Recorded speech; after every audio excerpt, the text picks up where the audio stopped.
ইতালির তিস্তে শহরে দুইজন পাকিস্তানিকে গ্রেপ্তার করেছে ইতালির পুলিশ। তাদের যে অপরাধ সেটি হচ্ছে তারা তিনজন ইন্ডিয়ান নাগরিককে অপহরণ করেছে। এই তিন ইন্ডিয়ান নাগরিক অবৈধভাবে ইতালিতে বসবাস করত। তাদেরকে অপহরণ করার পর ওই দুই পাকিস্তানি তারা তাদের যে পরিবার রয়েছে ইন্ডিয়াতে সেই পরিবারের সাথে যোগাযোগ করেছে এবং মুক্তির দাবিতে মুক্তিপণ হিসেবে প্রত্যেক নাগরিকের কাছে 15,000 ইউরো করে দাবি করেছে যে 15,000 ইউরো দেওয়ার পর তাদেরকে ছেড়ে দেওয়া হবে। তাদের পরিবার ওই তিন যে যুবক এই যুবকের বন্ধুদের সাথে যোগাযোগ করেছে যে এই খবর যে তাদেরকে খুঁজে পাওয়া যাচ্ছে না এবং তাদের সাথে যারা অপহরণ করেছে অপহরণকারীরা যোগাযোগ করেছে যে প্রত্যেক ব্যক্তির জন্য তারা 15,000 ইউরো করে দাবি করেছে। চলতি মাসের 15 সেপ্টেম্বর এই ঘটনাটি ঘটেছে। ইতালির বিভিন্ন পত্রিকা এই সংবাদটি প্রকাশ করেছে।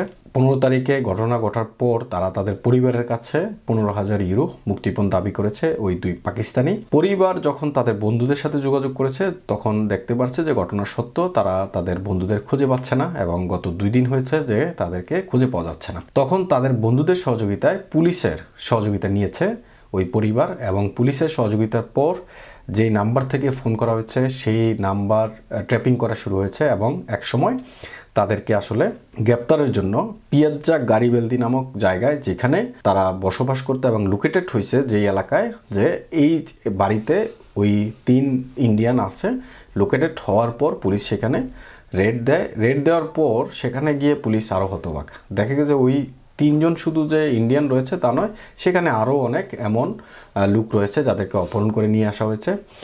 এই যে চক্র, এই চক্রের যে 2 জন নাগরিককে ইতিমধ্যে পুলিশ গ্রেপ্তার করেছে দুই পাকিস্তানিকে, তাদের সাথে কিন্তু আরও অনেক লোকজন আছে পুলিশ সেটা বলছে এবং তাদেরকে অলরেডি ট্র্যাকিং করা শুরু করেছে। এই দুই পাকিস্তানি তারা এর আগেও তাদের বিরুদ্ধে স্মাগলারের মামলা হয়েছে, হিউম্যান ট্রাফিকিংয়ের মামলা ছিল এবং শুধু যে দুই পাকিস্তানি এই ঘটনা ঘটাচ্ছে তা নয়, এই দুই পাকিস্তানির সাথে আরও অনেক পাকিস্তানি জড়িত। তারা ইউরোপের বিভিন্ন দেশে ছড়িয়ে আছে এবং বিশেষ করে লিবিয়াতে তাদের একটি সক্রিয় নেটওয়ার্ক আছে। যখন কোনো মানুষ লিবিয়া থেকে ভোটে করে ইটালির উদ্দেশ্যে রওনা দেয় তখন এই চক্রটা টার্গেট করে ওই সমস্ত মানুষদেরকে যাদের হাতে কোনো ডকুমেন্ট থাকে না, ওই সমস্ত মানুষদেরকে টার্গেট করে তাদেরকে অপহরণ করে বলে যে আমি ডকুমেন্ট বানিয়ে দিব বা আমার কাছে তুমি কিভাবে থাকবা এইসব দেশে, এই সমস্ত প্রলোভন দেখে তাদের যে চক্র সেই চক্রটা মূলত এই কাজটা করে এবং তাদেরকে আসলে ওই জায়গায় নিয়ে যায় এবং অপহরণ করে তাদের পরিবারের কাছে টাকা দাবি করে।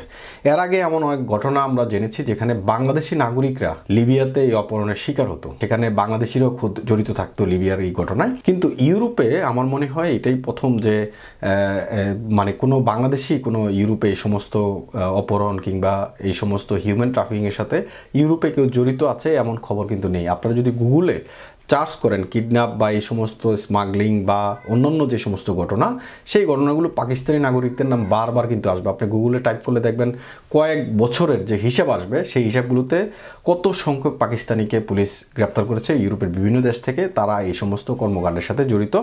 এবং এই ঘটনা আসলে পুলিশ হতবাক হয়েছে বিষয়টা এমন নয়, কারণ এর আগেও ইতালিতে বহু পাকিস্তানিকে গ্রেপ্তার করা হয়েছে, তারা এই সমস্ত কর্মকাণ্ড করে থাকে এবং তাদের মূল টার্গেট হচ্ছে যাদের হাতে পেপারস নেই, যাদের হাতে ডকুমেন্ট নেই, যারা বিপদগ্রস্ত এবং ভূমধ্যসাগর পার হয়ে তারা ইউরোপে আসে, এই সমস্ত মানুষদেরকে আসলে টার্গেট করতে। সুতরাং আমরা এই সংবাদ থেকে একটা শিক্ষা নিতে পারি। শিক্ষাটা হচ্ছে এটা যে আমরা যখন ইউরোপে প্রবেশ করব যেভাবে আসি আমাদের চোখ কান নাক খোলা রাখতে হবে যেন আমরা এই সমস্ত খপ্পরে যারা পাকিস্তানি নাগরিক রয়েছেন তাদের জন্য খপ্পরে কোনোভাবেই না পড়ি, কারণ তাদের টার্গেটই থাকে যে একজন মানুষকে অপহরণ করে বিপদগ্রস্ত মানুষকে আরও কীভাবে বিপদে ফেলা যায় এবং তাদের পরিবার থেকে অর্থ আত্মসাৎ করা যায়, তাদের টার্গেট এটা। গত কয়েক বছরের রেকর্ড যদি পর্যালোচনা করি সেখানে দেখবো যে দক্ষিণ এশিয়ার যে দেশগুলো ইউরোপে এসে একটা অশান্তি তৈরি করে রেখেছে তার মধ্যে আফগান নাগরিকের নাম রয়েছে, এখানে পাকিস্তানি নাগরিকের নাম রয়েছে এবং স্পেশালি আমি খুবই প্রাউড ফিল করি যে আমাদের বাংলাদেশিদের নাম এখনও ওইভাবে আসেনি এবং বাংলাদেশিরা শান্তশিষ্ট।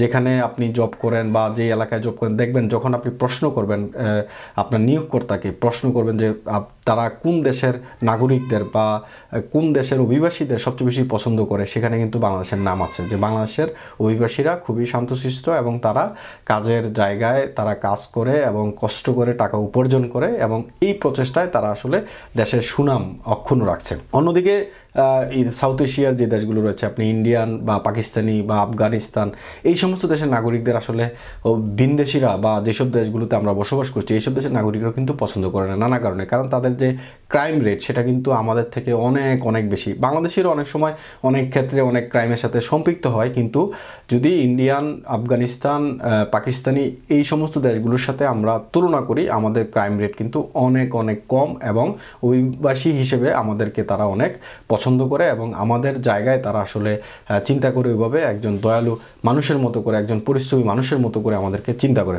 তো সুতরাং আমি যে পরামর্শ দিব, আমাদের বাংলাদেশি ভাইরা যারা ইউরোপে নতুন আসছেন বা ভূমধ্যসাগর পার হয়ে যারা আসছেন, তারা চোখ কান খোলা রাখবেন। কারণ পাকিস্তানি চক্র কিন্তু শুধুমাত্র ইতালিতে যে বিরাজমান তা নয়, তারা কিন্তু ইউরোপের বিভিন্ন দেশে ছড়িয়ে ছিটিয়ে রয়েছে এবং তাদের টার্গেটই হচ্ছে শুধু যারা আনডকুমেন্টেড এবং যারা নতুন আসছে, যারা কিছুই বোঝে না, ভাষা বোঝে না, রাস্তা চেনে না, তাদেরকে টার্গেট করে কিডন্যাপ করে এবং পরিবারের কাছ থেকে অর্থ আত্মসাৎ করে। MIB সংবাদ ও সংবাদ সংশ্লিষ্ট অনুষ্ঠান দেখতে ভিজিট করুন www.mibtelevision.tv ও facebook.com/mibtelevision.tv এবং সাবস্ক্রাইব করুন youtube.com/mibtelevision এ। MIB টেলিভিশন, সত্য খবর, সঠিক খবর।